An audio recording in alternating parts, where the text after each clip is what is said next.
डोहाळे जेवण हे गरजेचं आहे का आणि डोहाळे जेवणाचं महत्व काय आहे गर्भसंस्कारांचा विचार केला तर आयुर्वेदाचा विचार केला तर? खूप महत्वाचं. याचं कारण आहे कारण आपण जे पारंपरिक पद्धतीमध्ये बघतो त्या खूप साऱ्या गोष्टी आयुर्वेदामधल्या आहेत.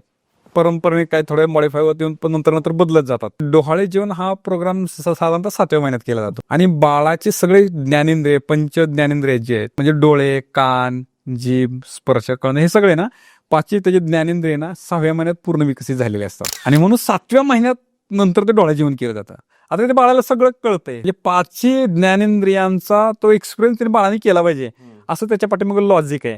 आणि मग डोहाळे जेवण करताना त्याला तो एक्सपिरियन्स यायला पाहिजे. नंबर 1. नंबर 2 काय आहे त्या गर्भवती मातेचं कौतुक आहे, उत्सव आहे ना, तो सेलिब्रेशन आहे, आनंद आहे. माहोल असा आहे की सगळे आले उत्साही, त्याला म्हणजे हॅपी ठेवलं जातं. वेगवेगळे सुगंधी फुलं वापरले जातात, वेगवेगळे पंचपक्वान्न म्हणजे जिभेसाठी, कानासाठी, नाकासाठी, डोळ्यासाठी या सगळ्या गोष्टींचं त्याच्यामध्ये सामील केलेलं आपण जर त्याला बारकाईने बघितलं तर. आणि मग हे त्या गर्भवतीच्या आणि गर्भवतीच्या पोटामध्ये वाढणाऱ्या गर्भाच्या त्या बाळाच्या वाढीच्या दृष्टिकोनातून खूप इम्पॉर्टंट आहे.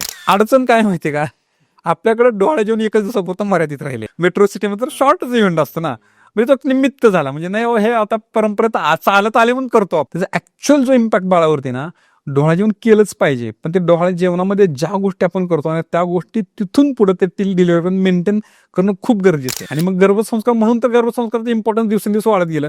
हे जर 3-4 महिने म्हणजे परंपरेने चालत आलेल्या जर गोष्टी लोकांनी करत राहिल्या असल्या असत्या तर स्पेशल गर्भसंस्कारच्या वेगळ्या गोष्टी करण्याची फार गरज नसती पडली. पूर्ण व्हिडिओ बघण्यासाठी युट्यूबवर जाऊन बँटर विथ चेतन सर्च करा.